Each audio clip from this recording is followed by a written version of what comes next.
10 journaux occidentaux qui présentent un chef terroriste comme un président. Et vous avez entendu la durée de transition que le monsieur annonce. Il dit 4 à 5 ans. Et personne n'est choqué. Vous vous souvenez du chantage qu'on a fait aux dirigeants du Mali, du Burkina Faso et du Niger à propos des durées de transition? Vous vous souvenez de tous les titres de Jeune Afrique, de RFI, de TV5, de France 24 à propos des transitions africaines? Qu'est-ce qui n'a pas été dit aux dirigeants africains à propos de la durée de leur transition? N'a-t-on pas voulu, par coups et blessures, eh bien, détruire le Mali quand les assises nationales de la refondation du Mali ont prescrit une période de 5 ans de transition? Quand au Burkina Faso, une période comparable a été prescrite, qu'est-ce qu'on n'a pas entendu? Quelles sont les menaces qui n'ont pas plu sur le Niger lorsque le CNSP a obtenu, eh bien, l'aval des Nigériens pour prendre le temps de réorganiser le pays? Mais vous voyez, un chef terroriste d'Al-Qaïda, en moins de 2 mois, devient le chouchou de tous les médias occidentaux. Bienvenue dans l'analyse politique du professeur et président de Institut de l'Afrique des Libertés, le docteur Franklin Nyamsi. N'hésitez pas à aimer la vidéo et la partager avec vos amis. C'est parti.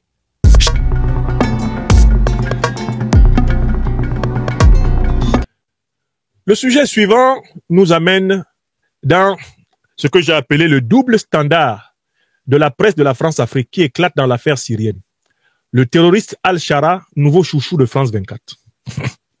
Mes chers amis, nul ne niera ici le nombre de mots fleuris que France 24, TV5, Jeune Afrique, Le Monde, La Croix, toute la presse parisienne a inventé toute une terminologie de l'infamie pour décrire les dirigeants des pays africains qui ont simplement demandé à l'armée française de se retirer pacifiquement et qui se préparent à sortir pacifiquement de la monnaie néocoloniale et coloniale française du CFA et qui exigent désormais que soient respectés les 3 principes de gouvernance que sont 1. Le principe de la souveraineté. 2. Le principe de la liberté de choix stratégique des États africains. 3. Le principe de la défense des intérêts vitaux des Africains. Parce que le Mali du général d'armée, son Excellence Assimi Goïta, président de la transition, chef de l'État. Le Burkina Faso du capitaine d'armée, son Excellence Ibrahim Traoré, président du Faso, chef de l'État. Parce que le Niger, du général de brigade Abdourahmane Tiani, président de la transition, chef de l'État de la République du Niger. Parce que ces pays-là ont décidé de marcher dans la logique de la trilogie. Souveraineté, liberté de choix stratégique, défense des intérêts vitaux.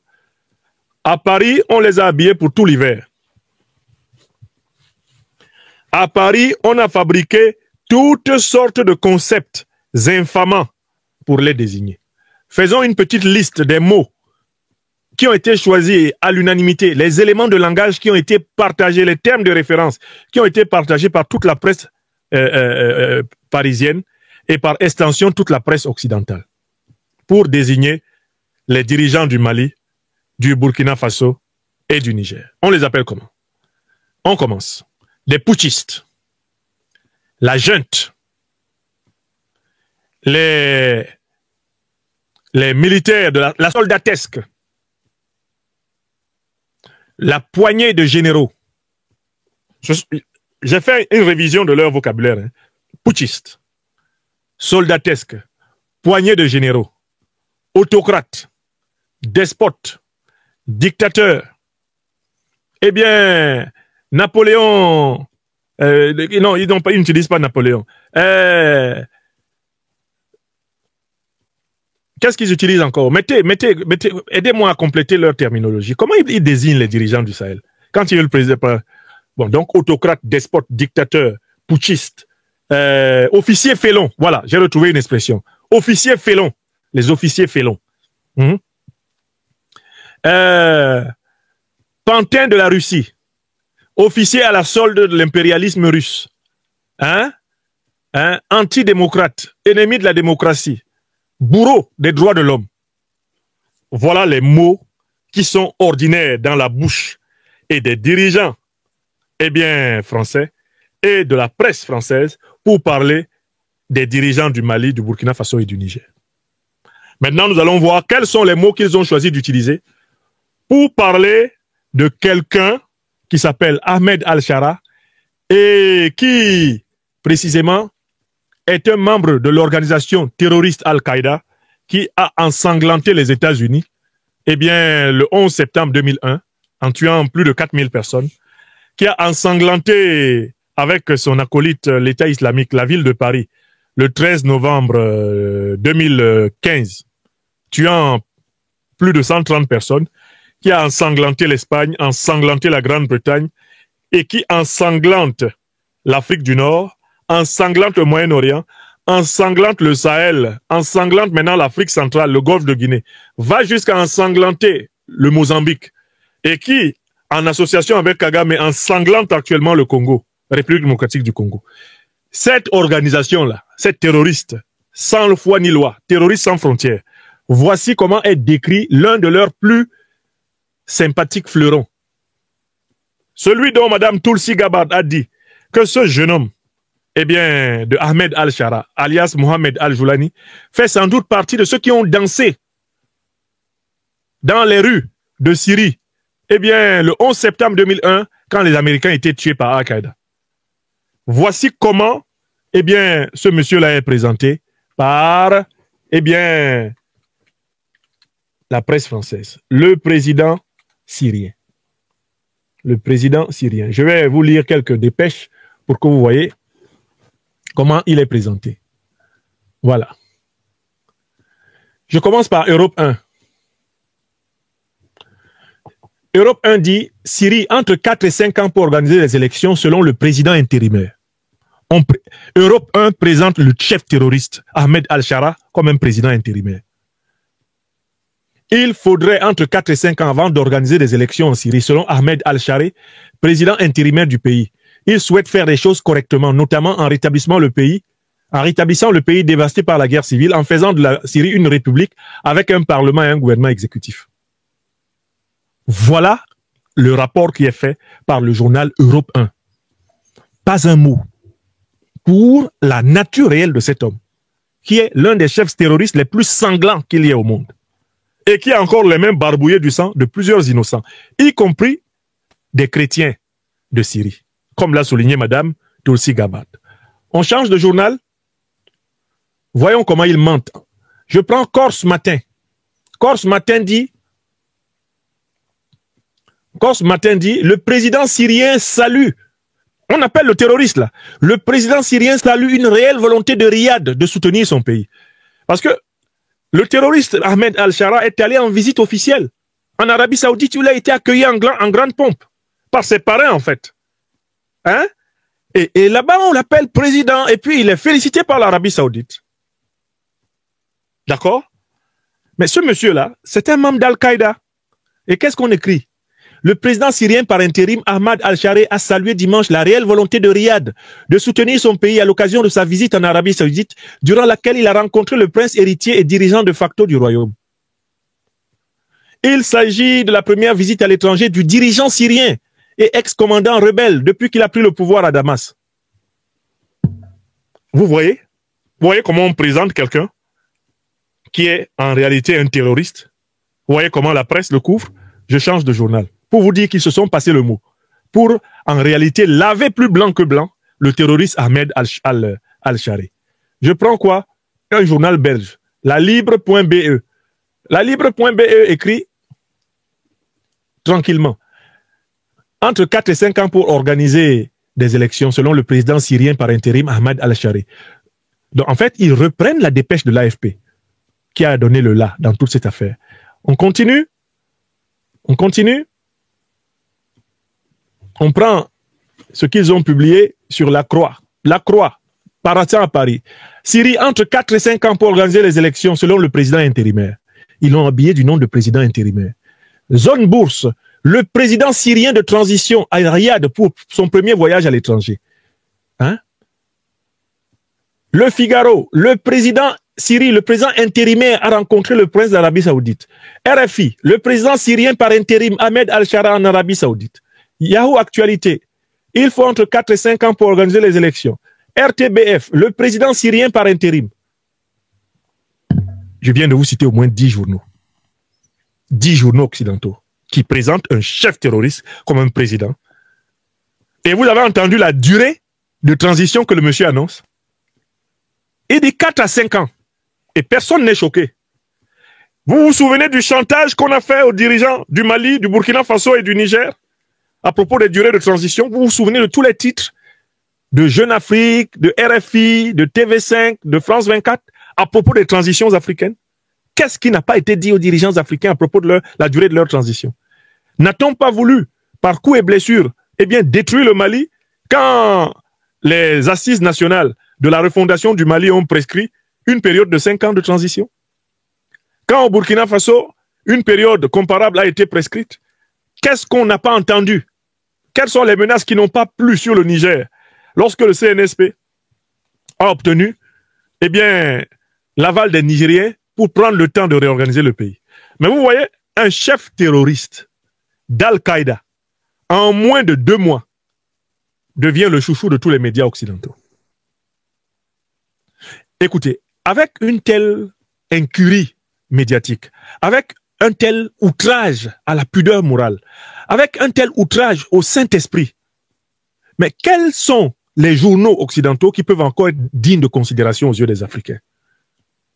Parce que l'Afrique est en proie à Al-Qaïda.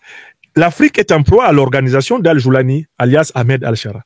Ce sont eux qui attaquent actuellement le Mali. Ce sont eux qui attaquent actuellement le Burkina Faso. Ce sont eux qui sont en train d'attaquer ce soir même le Niger. Ils attaquent au Tchad, ils attaquent au Cameroun, ils attaquent au Nigeria, ils attaquent au Mozambique, ils attaquent en République démocratique du Congo, ils attaquent au Soudan. L'Afrique est à feu et à sang par l'organisation du monsieur qui vient d'être, qui nous est présenté comme un président intérieur. Est-ce que vous mesurez la gravité du scandale de cette presse mensongère, diabolique? Est-ce que vous mesurez le mépris que cela suppose pour les Africains? De savoir que, bon, monsieur Ahmed Al-Shara est un terroriste d'Al-Qaïda et que lui, il est mieux traité que des dirigeants africains qui n'ont pas posé un seul acte de guerre contre la France, qui se sont contentés de revendiquer des droits souverains.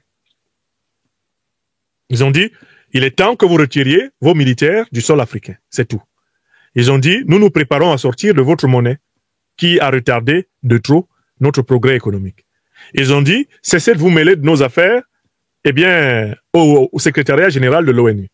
Ils ont dit, arrêtez de nous intimider. Nous n'avons pas peur de vous. Vous arrêtez maintenant. 600 ans, eh bien, de traite négrière, de colonisation, de néocolonisation et d'impérialisme, ça suffit. Ils ont dit avec le président Mahamat Idriss Déby Itno, partez avec tous vos militaires avant le 31 janvier 2025. Quittez notre sol. Ils ont rompu les accords militaires de coopération et de défense qui étaient des accords asymétriques, iniques, injurieux pour la dignité africaine. Ils ont agi selon une logique de soft power. Ils n'ont pas utilisé le hard power.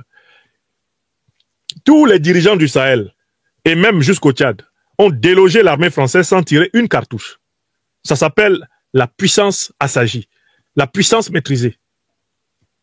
Alors que l'armée française a pu se retirer de plusieurs pays africains sans avoir perdu un seul soldat,